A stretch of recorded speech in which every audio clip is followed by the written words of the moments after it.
Vamos continuar falando de cerveja, porque o que muita gente não sabe é que a relação das mulheres com a cerveja é histórica, gente. Existem relatos mostrando que a bebida começou a ser produzida por mulheres séculos antes de Cristo.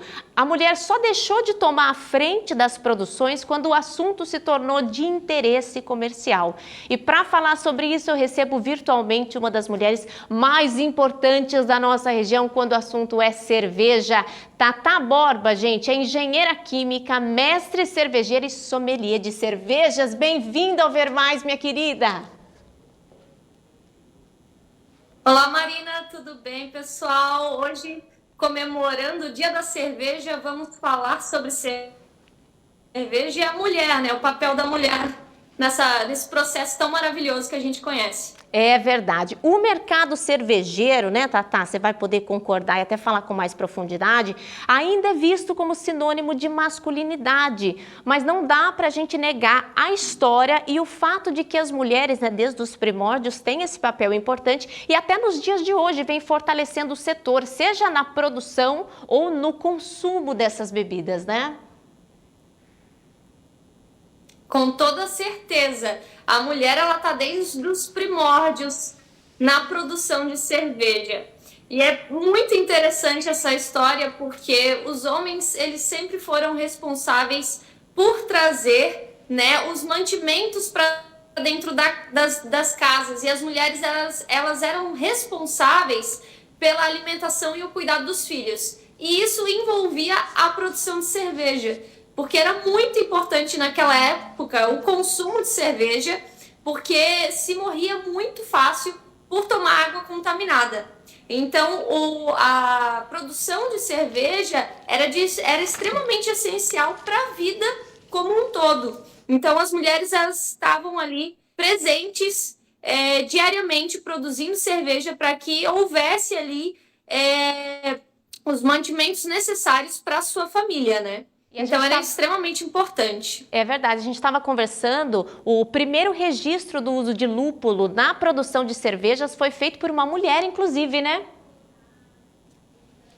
Com toda certeza, a inserção de lúpulo veio através da Hildegard von Bingen. Ela é alemã, ela era abadesa, né? A abadesa seria a madre superior que cuida do convento. Ela já era uma mulher fora da curva para o seu tempo, porque quando tanto as mulheres quanto os homens, quando eles eram destinados a ter uma vida religiosa, né, havia a separação de atividades que os homens faziam e as mulheres faziam. Então, os homens geralmente ficavam com a parte mais lógica. Então, eles estudavam matemática, física, biologia, óbvio, né, dentro dos conhecimentos que eles tinham naquela época. E as mulheres eram direcionadas a estudar escrita, poesia, música. Então, assim, a Hildegard já foi uma mulher um ponto fora da curva, porque ela estudava muito botânica, ela estudava o uso de ervas medicinais. Então, ela era tida ali na região onde ela atuava como médica. E aí ela descobriu o uso do lúpulo na cerveja, porque se tinha uma grande dificuldade em manter a cerveja por mais tempo. A cerveja estragava muito rápido. E naquela época se usava um composto de ervas que se chamava gruit. E o gruit, ele às vezes, por falta de conhecimento, né, das pessoas que manipulavam essas ervas, às vezes acontecia, por exemplo, de alguém morrer envenenado, de ter alguns alucinógenos ali no meio. Então, assim, a Hildegard, com todo o seu estudo, ela falou assim, o lúpulo, ele é ideal para que haja conservação da cerveja, além de trazer sabores e aromas, e também trazer benefícios à saúde. Então, aos pouquinhos, né, foi se deixando o uso do gruit e foi se utilizando o lúpulo, que até hoje é usado. E até o termo bruxa também está relacionado a essas mulheres que entendiam dessas ervas, desses grãos, não é isso? Com toda certeza. Nós temos vários relatos de mulheres aí cervejeiras de mão cheia que foram acusadas no período medieval, né, de bruxaria.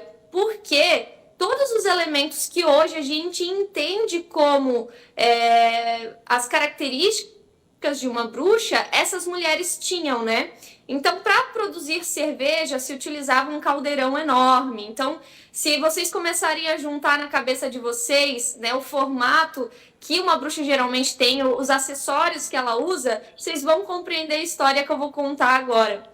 Além do caldeirão, as mulheres, elas tinham a função ali, elas usavam galhos, que ainda poderiam ter um pouco de folhas ali para misturar o caldeirão. E esse apetrecho, vamos dizer assim, também ele poderia ser usado como vassoura. E a mulher que tinha cerveja na sua casa à venda, que era a única exceção para a mulher participar do comércio, era a comercialização de cerveja. Quando eu fazia cerveja demais para minha família não dava conta de beber tudo que eu produzia, eu poderia comercializar. E eu avisava de duas maneiras que eu tinha cerveja à venda. A primeira é pendurar a vassoura do lado de fora de casa, então quem estivesse passando na frente da minha casa saberia que ali tinha cerveja à venda.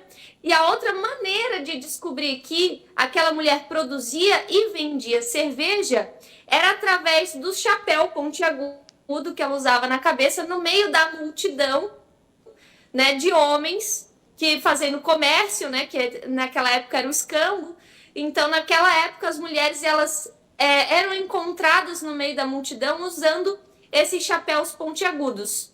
Outra maneira que a gente sempre atrela, né, gato à bruxaria, por exemplo, as mulheres começaram a adotar gatos naquela época porque os gatos eles inibem as pragas, então inibiam os ratos, inibiam as baratas, e por isso que elas acabavam adotando gatos. Então, se a gente juntar tudo aquilo que a gente conhece como bruxa, nada mais é do que uma mulher cervejeira. Olha só, e para você, para a gente encerrar esse bate-papo delicioso, como é para você trabalhar com cerveja, representar o cenário feminino dentro do mercado cervejeiro, como você faz? Então, hoje a gente ainda tem grandes desafios, mas eu acredito que as mulheres já estão ganhando o seu espaço no meio cervejeiro. Hoje, eu posso dizer com muito orgulho que a gente tem algumas mulheres já à frente de produções, né, desenvolvendo pesquisas em cima de leveduras, em cima da melhoria de grãos, de lúpulo, né? Então, hoje, a gente está saindo do cenário onde a mulher geralmente era objetificada junto com a cerveja, que eram as propagandas ali dos anos 80, 90, e a mulher está saindo desse caráter aí de propagandas e entrando mesmo com a mão na massa e produzindo e trazendo melhorias para essa bebida que a gente tanto ama. Tatá, obrigado pela sua participação, foi um prazer, com certeza você volta mais vezes. Um beijo, tchau!